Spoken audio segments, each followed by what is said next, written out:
Estamos de volta com o Conexão Unifeso, o programa que leva a nossa instituição até você. E como outubro é esse mês, que fala sobre a saúde da mulher, estamos no mês do Outubro Rosa, estamos agora com o professor Romualdo Gama, que é professor do curso de graduação em Medicina do Unifeso, nas áreas de ginecologia e obstetrícia. Não é isso, professor? Isso, Michele, estamos aí.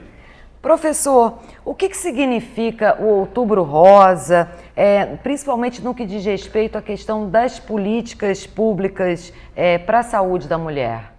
É muito interessante quando são criadas essas datas, esses meses, porque é uma forma de conscientizar a importância de determinadas coisas. Então, o Outubro Rosa veio exatamente para poder chamar a atenção sobre o câncer de mama. E por que o câncer de mama? Porque o câncer de mama é o câncer mais frequente na mulher. Então, quer dizer, se nós tirarmos o câncer de pele, e o câncer e o melanoma de pele, que são os cânceres de pele, a mama acaba sendo o câncer mais comum na pele, na mulher.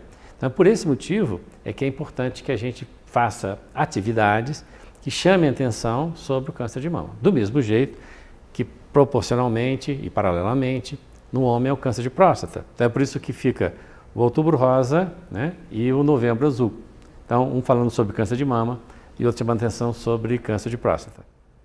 Agora, professor, a detecção do câncer de mama precocemente é a melhor maneira de garantir uma cura para essa doença? Não tenha dúvida. Todo câncer, quanto mais o diagnóstico mais precoce, quanto mais precoce for o diagnóstico, melhor resultado a gente tem. O câncer ele é dividido em estádios ou estadios. Estádios são 5 estágios: 0, 1, 2, 3 e 4.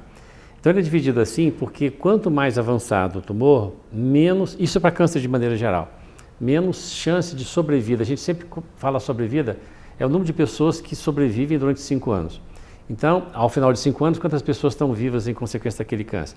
Então, quanto mais precoce, maior o número de pessoas, entendeu? Por isso que ele é o estádio 1.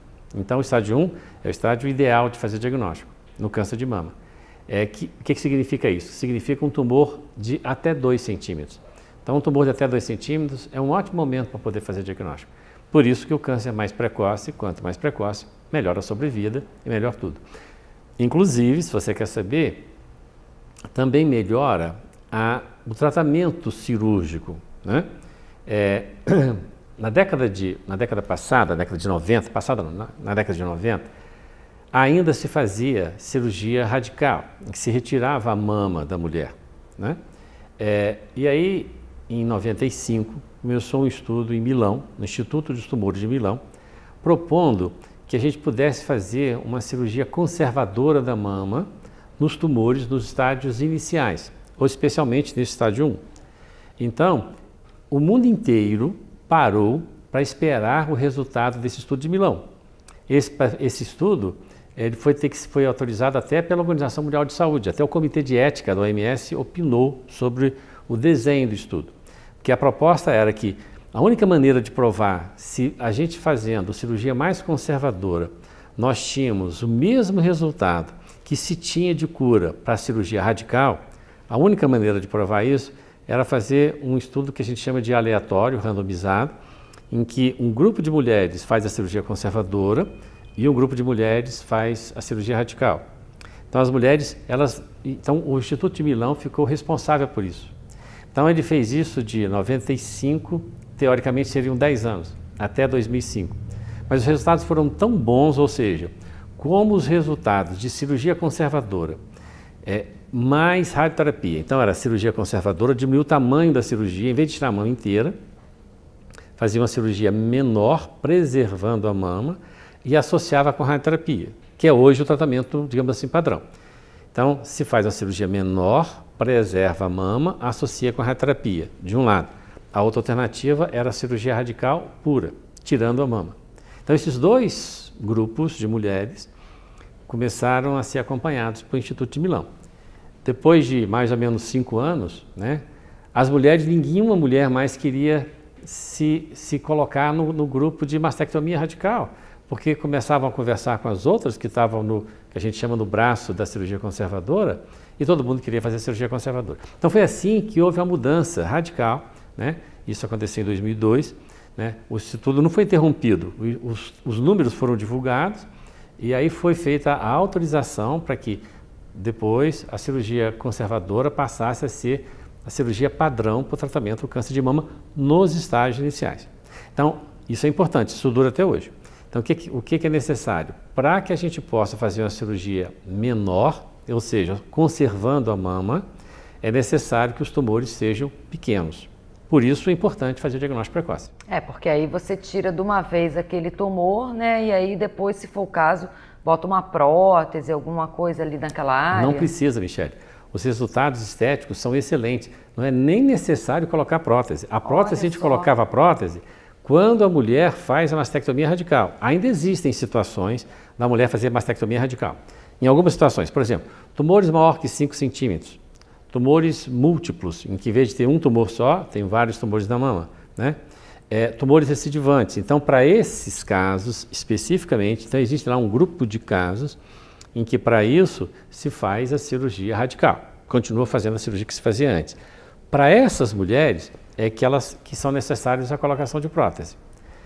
Aquele grupo de mulheres que tem tumores menores, né, especialmente hoje até 3 centímetros. Então, o ideal é que a gente pegasse as mulheres até 2 centímetros, no máximo até 3 centímetros.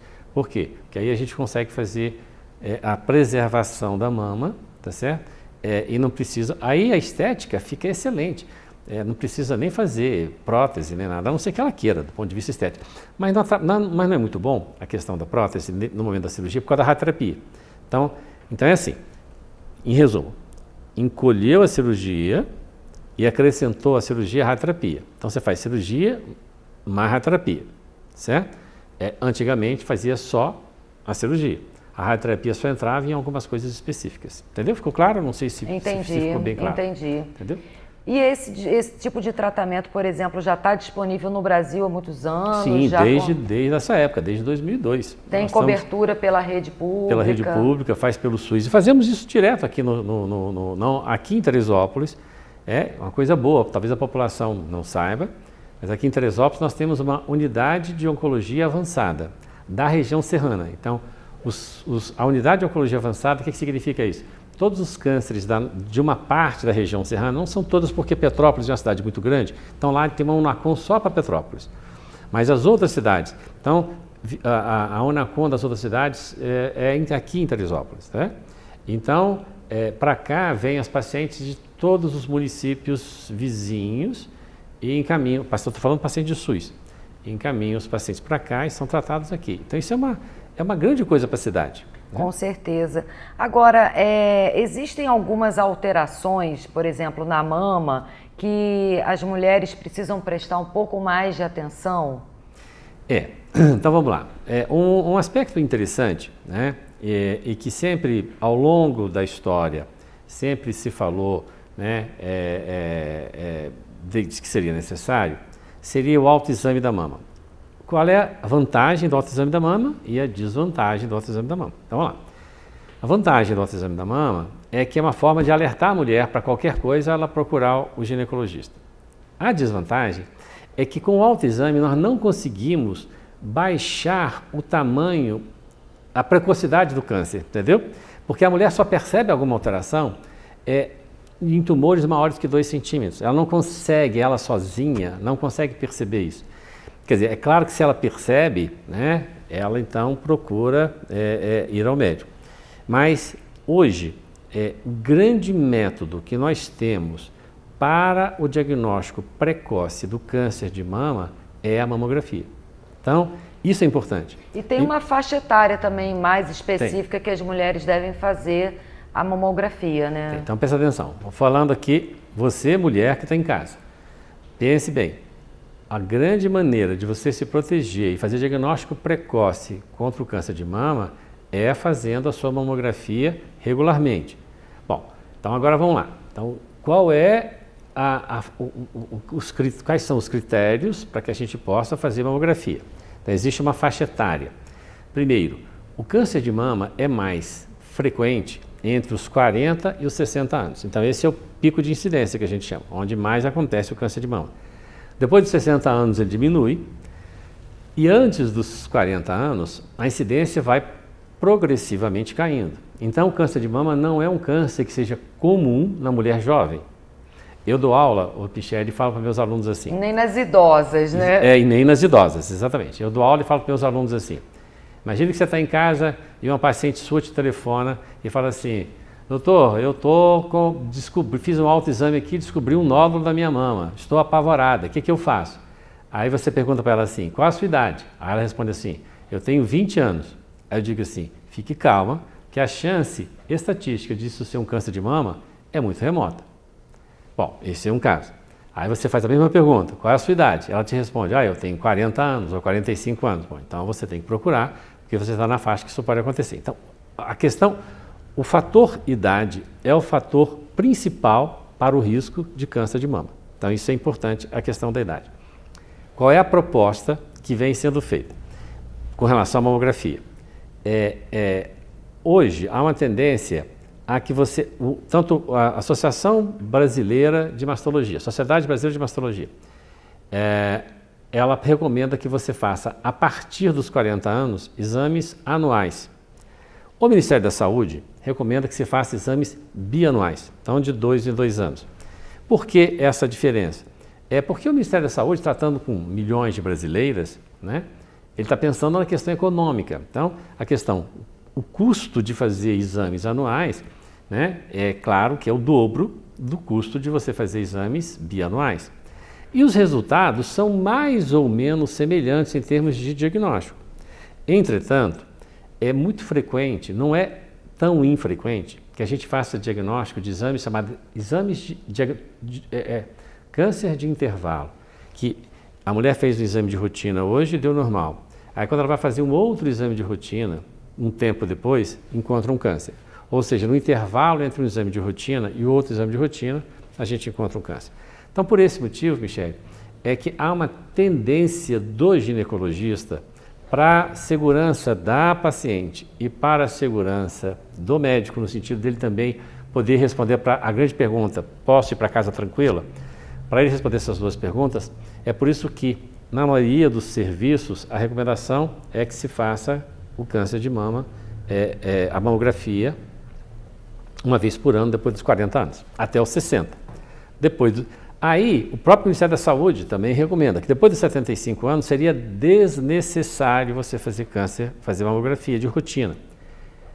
Isso também é um pouco perigoso, porque realmente diminui bastante a incidência. Mas isso não quer dizer que acabou a possibilidade, não acabou, né? Tá certo? Então, nós temos no hospital, quando a gente trata, muitas mulheres de câncer, tanto de mama quanto de colo de útero, de outros tumores, acima de 80 anos. Eu tenho um monte, tá certo? De pacientes que a gente acompanha e que tem mais de 80 anos. Então, veja bem, não dá para a gente falar assim, não precisa mais fazer nada. Pelo menos eu tenho uma certa cautela em dar essa afirmativa. Mas, sem dúvida, o pico é entre os 40 e os 60 anos. Agora, professor, existem algumas formas da pessoa se prevenir com hábitos mais saudáveis em relação ao câncer de mama? Por exemplo, a alimentação influencia, o exercício físico, ou o caso de pré-existência de outras pessoas na família que já tiveram esse problema, é garantia de que a pessoa vai ter também? Então vamos lá, interessante a sua pergunta e a resposta também, eu vou tentar fracionar a resposta para responder a tudo. Primeira coisa que todo mundo pergunta é se a questão da história familiar. Então, história familiar de câncer de mama, qual é a chance que eu tenho de ter um câncer de mama se teve alguém da minha família com câncer de mama? Então eu respondo o seguinte: a história familiar, a questão genética, só é responsável por 5% dos cânceres de mama. Vou responder isso. 5% dos cânceres de mama. A genética, em alguns outros tumores, ela chega até 10%. Ou seja, a questão genética, né, de hereditariedade, de se a minha mãe teve câncer, eu posso ter câncer, esse tipo de risco, é responsável na mama, só por 5% dos cânceres. O que significa isso? Significa que 95% dos tumores acontecem por outros motivos. o que a gente chama de população de baixo risco. É simplesmente uma mulher que aleatoriamente, na população inteira de baixo risco, que ela desenvolve um câncer de mama. Então, só existe importância da história familiar nos cânceres genéticos, de origem genética. Essa maioria das mulheres simplesmente desenvolve um câncer de mama por aleatoriedade. É um grupo de baixo risco que desenvolveu um câncer. Mas são tantas mulheres de baixo risco que elas acabam, o volume de câncer de mama é muito maior na população de baixo risco do que de alto risco, né? Em termos de número, né? Se você for analisar. Por isso que a percentagem é dessa forma. Então isso é interessante, né? E aí vem, bom, então esse é o primeiro lado. Então, o que acontece, então o que leva uma população de baixo risco a desenvolver um câncer?